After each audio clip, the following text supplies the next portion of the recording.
Hoy vamos a estar hablando sobre el arrepentimiento, y yo sé que el video fue largo, pero valía la pena. Seguimos en nuestra exposición de Hechos. Vamos al capítulo 26. Y vamos a tomar aquí específicamente lo que Pablo dice cuando él afirma: todos tienen que arrepentirse de sus pecados y volver a Dios. Como vamos a ver el capítulo en la exposición de la palabra, les voy a pedir que solamente pongamos nuestros ojos en los versículos 19 y 20. Habiéndolo leído, oramos y buscamos la ayuda oportuna de nuestro Dios. Dice aquí: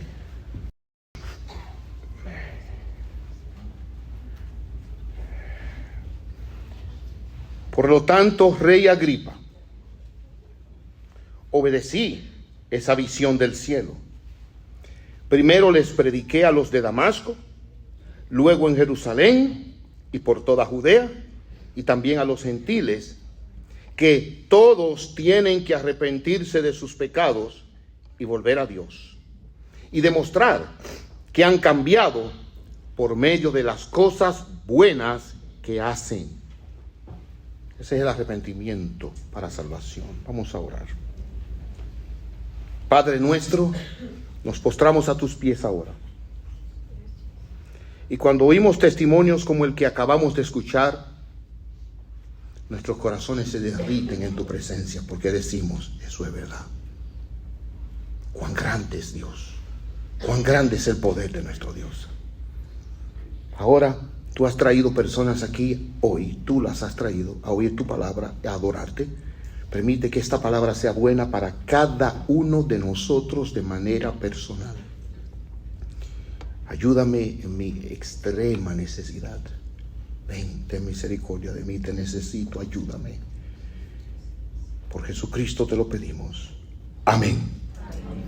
Ustedes recuerdan en el capítulo anterior que Pablo estaba delante de Festo. Lo estaban investigando, lo estaban confrontando, y en este momento en particular nosotros sabemos que llegó un hombre llamado Agripa, Herodes Agripa, un rey, acompañado de su esposa Berenice, que resultó que era hermana de él también. Y entonces él dice: yo quiero ir a Pablo. Y entonces Festo lleva al prisionero, al preso Pablo encadenado, y lo pone delante de estas figuras y otros más que llegaron con gran pompa a escucharlo. Y dice aquí la palabra de Dios que entonces, versículo 1 del capítulo 26, Agripa le dijo a Pablo: tienes permiso para hablar en tu defensa. Pablo ahora lo que va a hacer es defenderse. Pero Pablo está encadenado. Y la defensa de nuestra fe muchas veces se puede expresar de diversas maneras. Los cristianos se defienden a veces con apologética, que es argumentando sobre las verdades que creemos. Se defienden también dando un testimonio personal de lo que Dios ha hecho en su vida y dicen: Dios es real. Se defienden también en exposición de la vida cristiana, un ejemplo de vida. Pero Pablo escogió predicar, y más que defenderse, si ustedes pueden leer todo el capítulo, se los recomiendo. Pablo aprovechó la ocasión para predicar el evangelio y para llamarlos al arrepentimiento. Hermanos, oigan por qué. Me gusta mucho eso, porque en cierto sentido, a final de cuentas, nosotros no tenemos nada que defender más que el nombre de Dios. Pablo dijo: yo no soy culpable de lo que ellos me están acusando, pero Pablo vio esto como una única oportunidad para predicarle al rey Agripa. Y es que, hermanos, entiendan algo, y lo que le voy a decir parecería extraño, pero tienen que afirmarlo y repetírselo 1,000,000 de veces. El centro es Dios, no nosotros. Él es Dios, Él es el creador, y a final de cuentas nosotros vivimos para la gloria de Dios y para que su nombre sea conocido, porque por más tiempo que dure, usted y yo nos vamos de aquí. Somos finitos, Él es el único eterno. Entonces Él merece toda la gloria. ¿Qué hizo Pablo? Aprovechó la oportunidad, claro, dio su testimonio, exaltando el poder de Dios, habló de su arrepentimiento y los exhortó al arrepentimiento. Por eso el tema que vamos a tratar aquí es el arrepentimiento. Y resulta que el arrepentimiento es un tema relevante en el Nuevo Testamento. Juan el Bautista predicó el arrepentimiento, que fue justo antes que Jesús. Mateo 3 dice, él se presentó y decía a las personas, arrepiéntanse, el reino de los cielos se ha acercado. Y algunos que venían así ligeramente, él les decía, ¿quién los enseñó a huir de la ira venidera? Den frutos dignos de arrepentimiento. O sea, el arrepentimiento debe venir con frutos, que Pablo dice aquí. Jesús predicó, de hecho, si usted me pregunta cuál fue el primer sermón que Jesús predicó, el tema fue arrepiéntanse. Eso le dice cuán importante es arrepentirse. Pedro le dijo a los hombres, arrepiéntanse en Hechos y bautícese cada uno en el nombre del Señor, en Hechos 2:38 y Hechos 3:19, arrepiéntanse y conviértanse. Y Pablo predicó el arrepentimiento, y a través de la historia de la iglesia, escúcheme, todo predicador evangélico, todo predicador bíblico llama al arrepentimiento. Es que sin el arrepentimiento no se puede conocer a Dios. Sin el arrepentimiento no hay perdón de pecados, y sin el arrepentimiento no hay verdadera esperanza de vida eterna. Sin el arrepentimiento el pecador está muerto en sus delitos y pecados. Por lo tanto, si hay algo necesario en la vida de toda persona, es entender que tiene que arrepentirse para tener comunión con Dios. Y voy a hablar de tres cosas: el arrepentimiento experimentado, explicado y exhortado. Veamos el arrepentimiento experimentado. En el texto que hemos escogido, él le dice, por lo tanto, Rey Agripa, obedecí esa visión del cielo. Obedecí esa visión del cielo. ¿De qué está hablando Pablo? Él está hablando de su vida anterior. Si ustedes leen conmigo, Pablo le hace una seña a estos hombres, a pesar de estar encadenado, yo me lo imagino, con la mano, y comenzó su defensa. Y dice, me he considerado afortunado de que usted oiga mi defensa, Rey Agripa. Y miren cómo él le habla, versículo 3. Sé que usted es un experto en costumbres y controversias judías. Este hombre estaba informado en eso. Pero escuche con paciencia. Pablo tenía un tacto extraordinario.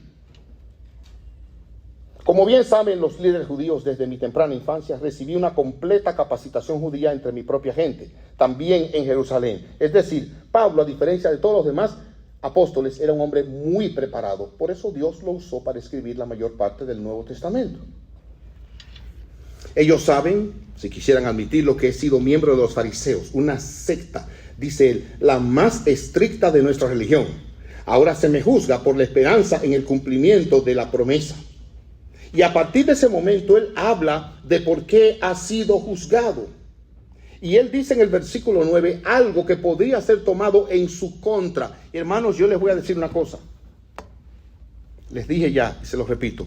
Usted y yo no tenemos nada que defender más que el nombre de Cristo. Es que cuando digan en una reunión, ¿quiénes son los pecadores? Usted no hay que levantarle la mano. No hay que forzar, no hay que convencerlo. Usted tiene suficiente prueba, y mientras más años tiene, más pruebas tiene, de que usted es pecador. Por eso Pablo dijo, Cristo vino a morir por pecadores, entre los cuales yo soy el primero. Y yo le voy a hacer una pregunta, y sea honesto con usted mismo, con usted misma. En este día, en este salón, ¿quién usted cree que es la persona más pecadora? No dilate. Usted, oh pastor, pero yo no he matado a nadie, pero usted sabe cuánto ha pecado. Y usted no sabe cuánto han pecado los demás. Entonces usted tiene, según su conocimiento, que admitir en este lugar, hasta donde yo sé, yo soy el más pecador. Y si usted admite eso, vamos bien. Porque Pablo habló así. Oigan el versículo 9. Yo solía creer que mi obligación era hacer todo lo posible para oponerme al nombre de Jesús de Nazaret. Aquí hay un hombre admitiendo, yo estaba equivocado. Hermanos, esa es una confesión que da brega. Óigame, cuando yo tengo que tratar con matrimonios, es obvio que este hombre ha actuado como una bestia. Y usted lo ve que aprieta los labios para no confesarlo. Pero qué fácil es cuando usted dice, mira, actué mal, lo hice mal. Eso es un alivio, eso le quita a usted una carga, no tiene que defender. De hecho, sus enemigos no tienen nada que acusar porque ya usted salió al frente. Usted sabe los pleitos matrimoniales que se evitarían cuando los dos llegan y dicen, mira, la culpa de esto la tengo yo, déjame ver cómo yo salgo de esto. Uy, ya. Pablo dice, yo hice todo lo posible para oponerme al nombre de Jesús. Versículo 10. Por cierto, eso fue justo lo que hice en Jerusalén. Con la autorización de los sacerdotes y principales hice que muchos creyentes de allí fueran enviados a la cárcel. Oigan ahora. Di mi voto en contra de ellos cuando los condenaban a muerte. Y esto para mí es quizás la parte más dura. Escúchelo. Muchas veces hice que los castigaran en las sinagogas para que maldijeran a Jesús. ¿Qué cree usted que es peor? ¿Que maten a uno como Esteban confesando que Jesucristo es el Señor, que lo ve a la diestra del Padre? ¿O llevar a una persona a blasfemar contra el nombre de Jesús? Quizás usted no ha sido como Pablo, obligando a alguien a blasfemar, pero óigame bien, a veces su conducta y mi conducta hace que personas dentro de la iglesia se devuelvan y no quieran volver a pisar este lugar. Yo conozco personas y me parte el alma que han sido testigos de la conducta de algunos cristianos que no reconocen su pecado y no saben arrepentirse, han abandonado la fe y aborrecen la iglesia. Conozco los hijos de un pastor misionero. 3 de sus hijos, de 6, andan en un camino antinatural. Y ninguno está en la fe. Bueno, una hija está en la fe, la mayor. Hasta donde yo sé. De manera que mire, el daño que Pablo causó haciendo que esas personas blasfemaran contra el nombre de Jesús y que maldijeran a Jesús por lo que estaban pasando fue grande. Y Pablo no lo dice como algo de que jactarse, pero lo admite. Y usted tiene que admitir delante de Dios, yo soy un pecador y yo necesito la sangre de Jesucristo que me limpie de todo mi pecado. Porque yo solo no puedo. Y este hombre lo admitió. Y miren cómo dice. Estaba tan violentamente en contra de ellos que los perseguí hasta en ciudades extranjeras. Hermanos, este hombre confiesa que un día vio al Señor. El Señor lo confrontó. ¿Por qué me persigues? ¿Quién eres, Señor? Y Jesús se le identificó. Yo soy Jesús a quien tú persigues. Y le dijo, levántate, ve. Me aparecí ante ti para asignarte como mi siervo y testigo. En ese momento, cuando él tuvo un encuentro personal con Jesucristo, sus planes cambiaron, su agenda cambió, su propósito cambió, su corazón cambió. Y aquel a quien él odiaba y perseguía, ahora lo amaba hasta la muerte y más allá de la muerte. Gloria a Dios. Pablo eso es lo que dice. Obedecí esa visión del cielo. De manera que en Pablo tenemos un ejemplo de arrepentimiento. Pablo es un modelo impresionante de lo que es la obra de Dios sobre un pecador que se arrepiente.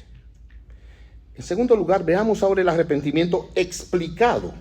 El texto que tenemos, miren cómo dice. Por lo tanto, Rey Agripa, obedecí esa visión del cielo.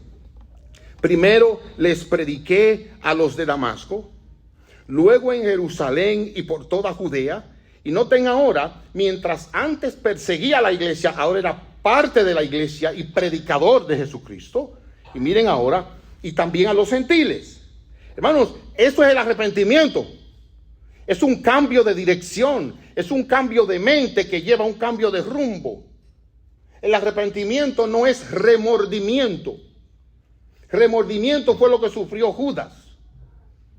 La Biblia dice que cuando Judas se dio cuenta de que había traicionado al Señor Jesús, fue donde sus asociados con las 30 monedas de plata se la tiró allá y dijo, yo he entregado sangre inocente. Y fue y en ese dolor, en lugar de ir a Cristo, fue y se ahorcó. Eso es remordimiento.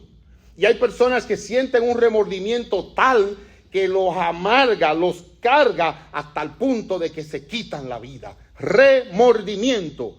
Pero arrepentimiento fue lo que hizo Pedro. Cuando él negó al Señor 3 veces con maldición y dijo: yo no lo conozco, yo no sé quién es ese hombre, yo no sé de qué me habla, y comenzó a decir malas palabras. Dice Marcos que de donde él estaba se volteó y desde allá el Señor lo miró con amor, y ahí salió y lloró amargamente. Y después Jesús se le aparece, le dice: ven, pastorea mis ovejas. Eso es arrepentimiento. ¿Te has arrepentido tú de tus pecados? El arrepentimiento, oiga ahora, es una obra de Dios. Nadie se arrepiente de la nada. Oiga cómo lo dice Pablo mismo escribiendo a Timoteo: a los pastores, corrijan tiernamente a los que se oponen, por si acaso Dios les da el arrepentimiento que conduce al pleno conocimiento de la verdad.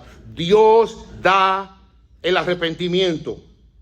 Y dice 2 Corintios 7:10 que hay una tristeza que es según Dios, y es esta: cuando el pecador ha pecado, siente dolor, tristeza, frustración, y esa es la obra del Espíritu de Dios, haciéndote sentir esa tristeza para que te arrepientas y vengas al gozo de tu Salvador. Así es que funciona. Por eso es que el pecado a los hijos de Dios les sabe tan amargo. Esa es la obra de Dios.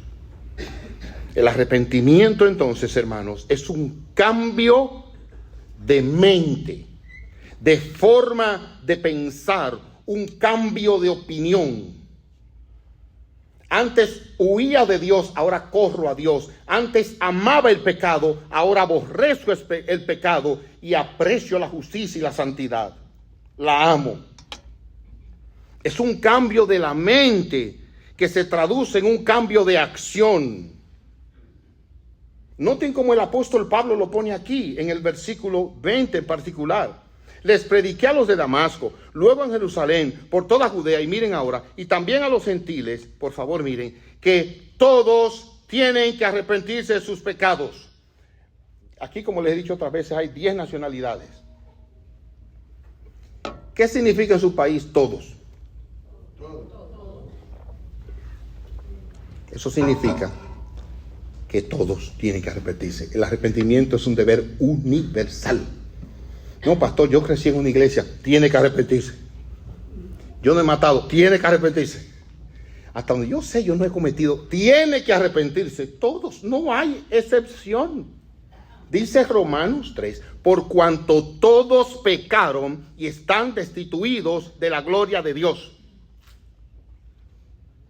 Hay pecado por comisión cuando hago lo malo, y hay pecado por omisión cuando no hago el bien que debo. Todos pecaron. Dice aquí entonces Pablo, todos tienen, y la opción tienen es imperativa. Todos están en la obligación, todos necesitan. No hay otra manera de tener relación con Dios que no sea por el arrepentimiento. Y ahora miren, de sus pecados. Nosotros practicamos el arrepentimiento continuamente. Cuando usted llega a cierta edad, y cualquier parecido es pura coincidencia, y dan las 10:30 de la noche, y su esposa estaba afuera en una cena, y viene de allá y le trae un pedazo de pernil bien sazonado. 10:30 de la noche. Y su esposa fiel le dice, te lo voy a guardar para mañana. Y tú dices, no, espérate, porque el día de mañana no sabemos. Y comienza a argumentar, la convence. Y no se lo come todo, ¿verdad? Pero deja por lo menos una esquinita para que no digan. Y se va a acostar. No pasa una hora cuando usted se arrepiente de haberse comido ese chicharrón. Y usted dice, no lo vuelvo a hacer. Es más, jamás vuelvo a comer chicharrón a esa hora. Obviamente eso hasta que se lo traigan otra vez. Pero mire, nosotros vivimos arrepintiéndonos de cosas que hemos hecho todo el tiempo. Cosas que dije y no debía haber dicho. Cosas que hice y no debía haber hecho. Cosas que compré y no debía haber comprado. Pero el arrepentimiento para salvación, mire que ese es muy específico. Es arrepentirse del pecado y volverse a Dios a través de Cristo. Ese es el arrepentimiento salvador. De eso es que yo les estoy hablando aquí. Óigalo. Todos tienen que arrepentirse de sus pecados y volver a Dios. De manera tal que el arrepentimiento no consiste en una intención, sino en una acción. Yo, por la gracia y la obra de Dios, entiendo que estoy mal. Ahora confieso mi pecado, me arrepiento y camino a andar bien. Y ahora miren la última parte. Y demostrar que han cambiado. ¿Usted se ha arrepentido? Amén. Demuéstrelo. Y dice claramente, por medio de las cosas buenas que hacen. En otras palabras, óigame bien. La persona que dice, yo me he arrepentido de hablar mentira, y sigue hablando mentira, aunque lo hubiera dicho con lágrimas dándose en el pecho, no se ha arrepentido. Ahora, pastor, y si se me zafa una mentira, perfecto, ya usted no anda en eso, ahí mismo usted se arrepiente, porque dicen que el que mete la pata y la saca rápido es como si no la hubiera metido. Sencillo, lo hice mal, perdóneme y ahí sigo adelante. Pero la persona que dice que se ha arrepentido del pecado y sigue en la misma práctica, no se ha arrepentido. Miren cómo estoy escogiendo mis palabras. Sigue en la misma práctica. No es que no cae en ocasiones. Sí, a veces Dios en su sabiduría, porque nosotros somos expertos en idolatría de nosotros mismos. Después que usted avanza 3 pasos, usted dice, llegué a la meta, yo soy el que más sabe, y mira al hermano de lado. No, yo lo suelto para que usted tropiece. Entonces, ay, no, callado.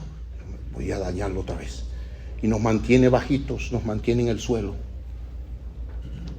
Entienda entonces que el arrepentimiento comienza en la mente y llega hasta las acciones. Ahora, Pablo exhortó sobre el arrepentimiento. Y en cuanto a Agripa, él lo exhorta y lo hace citándole la palabra de Dios. A mí me gusta cómo Pablo se acerca a Agripa. Como él le dice, esto tú lo sabes. Tú eres entendido en estas cosas. El tiempo no me permite ir sobre cada detalle de este pasaje. Pero es aquí como Pablo se acerca a Agripa y le dice, de estas cosas según la ley y los profetas se me juzga, y esto tú lo sabes. ¿Y saben qué? Lean esto. Versículo 25. No estoy loco, excelentísimo Festo. Y esto quiero decirlo aunque pase rápido. Las cosas que yo estoy diciendo aquí para el que no conoce a Cristo son locura. Dice Pablo. Y Festo es un buen ejemplo de eso. Un hombre que no sabía de Jesús. Y cuando Pablo dice de la resurrección, del perdón, del cambio, dice, tú estás loco. Porque para el hombre que no conoce a Cristo, estas cosas son locura. Y ese testimonio que ustedes dieron al principio, para el hombre que no conoce a Cristo, es una locura. Pero ustedes y yo sabemos que eso es verdad. Que Dios cambia y transforma corazones, comenzando por el nuestro. Noten ahora, él lo exhorta al arrepentimiento. Yo hablo con atrevimiento porque estoy seguro de que todos estos acontecimientos le son familiares a Agripa. No se hicieron en un rincón. En otras palabras, el arrepentimiento es basado en la obra de Dios, en lo que Dios dice en su palabra que Jesucristo hizo. ¿Por qué un pecador puede con solo confesar su pecado hallar limpieza? Porque hay uno que vino a morir en el lugar de él en la cruz. Porque hay uno que si usted cree en él, Dios lo perdona y castiga a aquel para no castigarlo a usted. Por eso podemos arrepentirnos, porque creemos que Dios puede perdonarme si yo le confieso, y perdonen el término, le vomito mi pecado y le digo, yo lo he hecho mal, perdóname, ten misericordia de mí. Y Dios perdona sobre la base de la justicia y el sacrificio de su Hijo en la cruz. Esa es la base. Y él exhortó a este hombre. Pero Pablo tuvo dos respuestas aquí, y con esto me encamino a las aplicaciones. La primera fue la de Festo. Tú estás loco. Y miren, después que usted ha hecho y ha deshecho, usted va por ahí y dice, ¿sabe qué? Sale de aquí ahora contento. Y llama a su familia, al primo, a todo el que sabe todo, hecha y sospecha suya. Y dice, ¿sabe que estuve en la iglesia hoy? ¿Y qué pasó? Confesé todos mis pecados al Señor y Él me perdonó y me limpió de mi maldad. Va a decir, tú estás loco. No, así obra Dios. Eso no significa, óigame bien, que si usted ha mal usado el dinero y usted debe dinero allá afuera, usted vaya al banco y le va a decir, Dios me perdonó, por lo tanto no le tengo que pagar. No, va a caer preso. Lo que usted tiene que decir es, Dios me ha perdonado y a partir de hoy, aun sea dólar a dólar, yo voy a pagar mi deuda. Ya yo no soy ese imprudente. Eso es lo que usted tiene que decir. Pero tiene que aceptar el perdón de Dios si verdaderamente se ha arrepentido. Eso no es locura, esa es la verdad de Dios. Pero en segundo lugar, y esto para mí es significativo y llamo aquí la atención, hay algunos que son como Agripa. El rey Agripa es lo que George Whitefield llamó el casi cristiano. Oigan sus palabras en el versículo 28. ¿Acaso piensas que puedes persuadirme para que me convierta en cristiano en tan poco tiempo? En otras palabras, Agripa sabía de los profetas, Agripa sabía de Jesús, Agripa oyó a Pablo. Sin embargo dijo, por poco me persuades. En otras palabras, no caí en el gancho, dijo él. Y ustedes saben que aquí hay personas probablemente esta mañana que están aquí locos porque esto se acabe ya. Es probable, ojalá que no. Diciendo, óyeme, la verdad que me gustaron las canciones. El mensaje me gustó, un poco largo, pero me gustó. Mira, eso está muy bien, ¿eh? La vida de los cristianos es buena, pero se van igualitos que como entraron. Ese es el casi cristiano. El casi cristiano, como dijo Whitefield, para mí esto es fuerte, es una de las criaturas más peligrosas del mundo. Porque son personas que no son cristianos, pero son casi. Entonces parecen cristianos. Y hacen daño en el nombre de Cristo. Y hacen daño viviendo una doble vida. Oiga, mujeres que viven con un hombre que se sabe la Biblia de pi a pa. Y la usa para abusar de ella psicológicamente, emocionalmente. Y esa mujer no sabe por dónde entrarle. Te puedo explicar, la mujer cae en la congregación. Sí, porque usted no está en la iglesia, en su casa. Pero ellos la manipulan, las escrituras. Casi cristianos.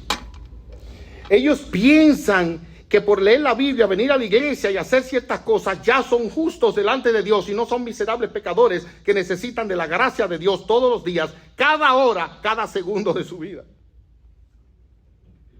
El casi cristiano de verdad es una bestia que hace mucho daño a la fe. Porque están, pero no son. Están, pero no se arrepienten, no viven conforme a Cristo. O sea, usted ve la vida de ellos en detalle y usted dice, es que esta persona parece que nunca en su vida se ha arrepentido. Esta persona tiene un modelo de vida, una forma de hablar, una forma de pensar, una forma de actuar que no es conforme a la gracia y a la palabra de Dios. ¿Usted conoce personas así?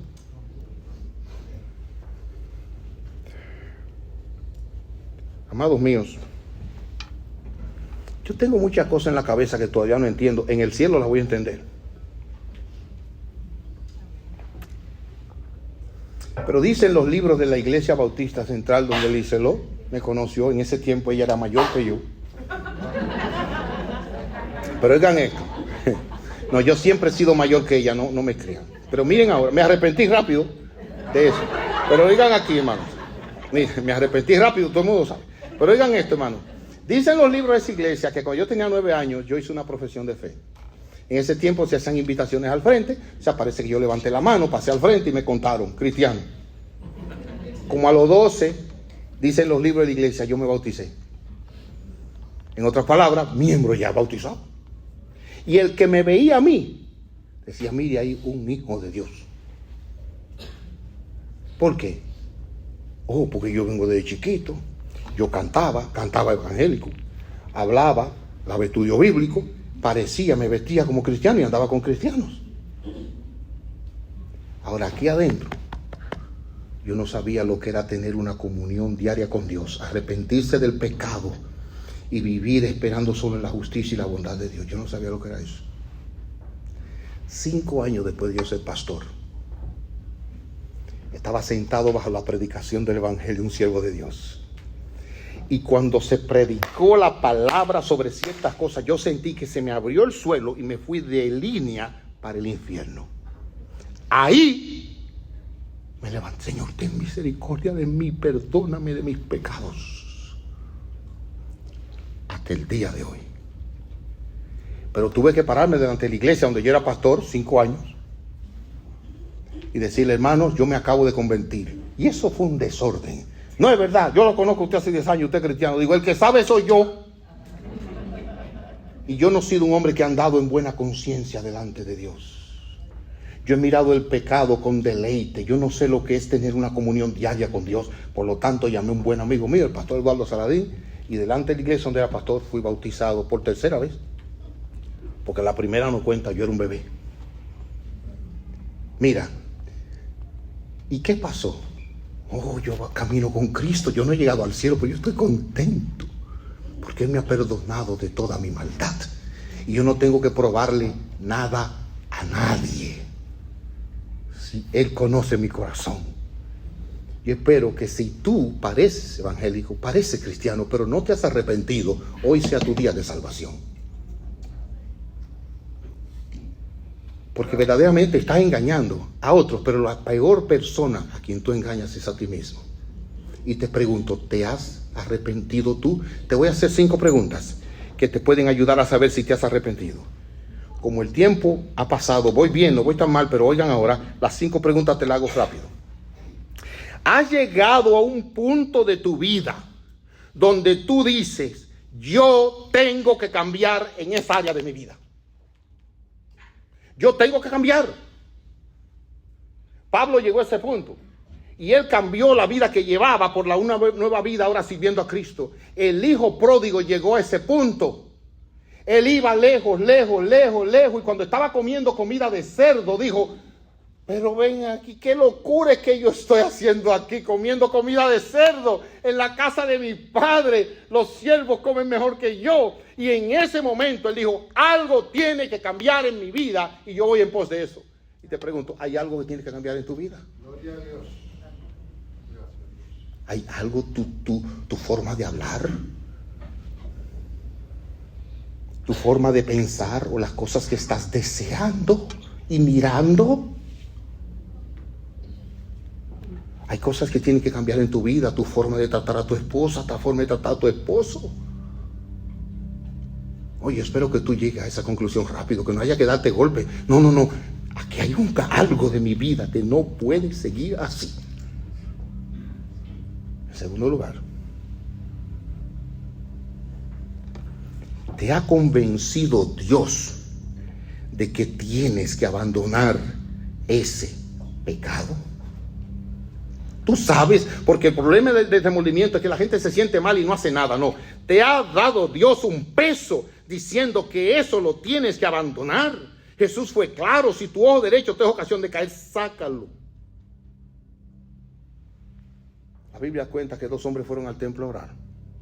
Hubo uno que llegó aquí y dijo: Padre, te doy gracias que yo no soy como los demás hombres, ladrones, adúlteros, homicidas, ni como aquel publicano. Mientras ese hombre estaba allá golpeando el pecho: Señor, ten misericordia de mí. Ten misericordia de mí. Ten misericordia de mí. ¿Te has visto ahí tú? Jesús dijo: ese descendió a su casa justificado. No porque era menos pecador, sino porque clamó por misericordia. Tercera pregunta. No solamente admites que hay algo que tiene que cambiar, que lo necesitas dejar, sino, oye ahora, reconoces que solo Jesucristo, solo Dios te puede salvar. Mira, no hay otro nombre bajo el cielo dado a los hombres en el cual puedan ser salvos. Solo Jesucristo murió en la cruz. Solo Jesucristo cargó la carga del pecador. Solo Jesucristo dijo al morir: consumado es, la deuda del pecado ha sido pagada. Y solo Jesucristo se levantó de entre los muertos para siempre en gloria eterna. No hay más. No pierdas tu tiempo y tu vida. No te engañes. En enero los gimnasios se llenan de personas. Todos los planes de dieta suben en su venta, porque la gente dice: ahora voy a rebajar, para darse cuenta en marzo de que era simplemente una ilusión.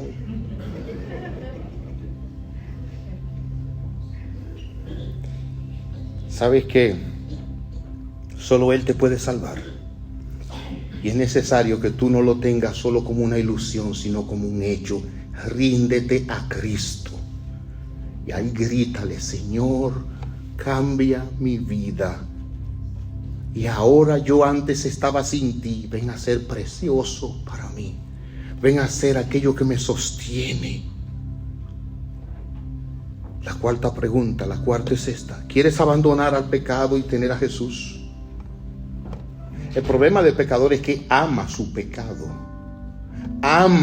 El adúltero ama el adulterio. El que ve pornografía ama eso. El ladrón ama lo ajeno. El mentiroso ama mentir. El abusador ama abusar. Tú tienes que decirle a Dios que cambie la dirección de tu amor. Señor, yo quiero que Jesucristo sea precioso para mí. Yo quiero apartarme del pecado. Yo no quiero seguir en esto. Señor, líbrame y cambie el amor que le tengo a esta desgracia ahora para amar a tu Hijo unigénito, en el único que hay salvación y esperanza. Zaqueo se paró en su casa y dijo: miren, la mitad de lo que yo tengo se lo doy a los pobres, porque él amaba el dinero. La mitad de lo que tengo se lo doy a los pobres. Y si a alguien es defraudado, se lo devuelvo cuadruplicado. Cambió el objeto y Jesús dijo: hoy ha llegado la salvación a esta casa. ¿Cuál es tu ídolo que tienes que tumbar? Y por último, ¿has visto un cambio en tu vida donde ahora amas más lo que aborrecías? Es decir, que quieres estar con Cristo, quieres vivir con Cristo. Cuando tenía 10 años, este joven pasó por el dolor de la muerte de su papá. Pero él vivía en una vida bastante cómoda y obviamente sufrió la pérdida de su papá. Pero posteriormente fue invitado a un campamento de jóvenes y cuando tenía 12 años se convirtió ahí. Ahí se rindió al Señor y se arrepintió. Y comenzamos hablando de uno que ministra y vivió una vida perversa y se arrepintió. Pero ahora les hablo de uno que no tuvo tiempo de vivir mucha perversión, pero también se convirtió. También se arrepintió. Con el tiempo siguió adelante. Y a los 18 años se escuchó a Billy Graham en la radio predicando otra vez, y ahí se rindió. Y el Señor lo salvó. Y de ahí salió Luis Palau. Predicó en más de 80 países, llevando el mensaje de Cristo a millones de personas. ¿Qué puede hacer con Cristo si tú ahora mismo te arrepientes donde estás? ¿Qué puede hacer Cristo con tu vida? Ser un profesional es bueno, pero nada compara con vivir predicando a Jesucristo para que pecadores se arrepientan y vengan por la eternidad con Él.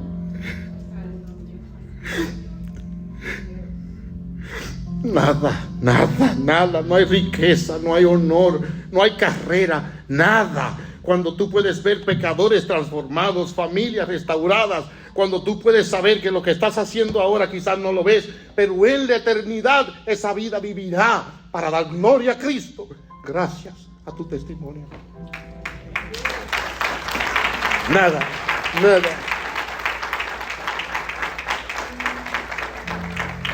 Arrepiéntete y pon tu vida a los pies de Cristo. Padre Celestial, gracias, porque en ti tenemos esperanza.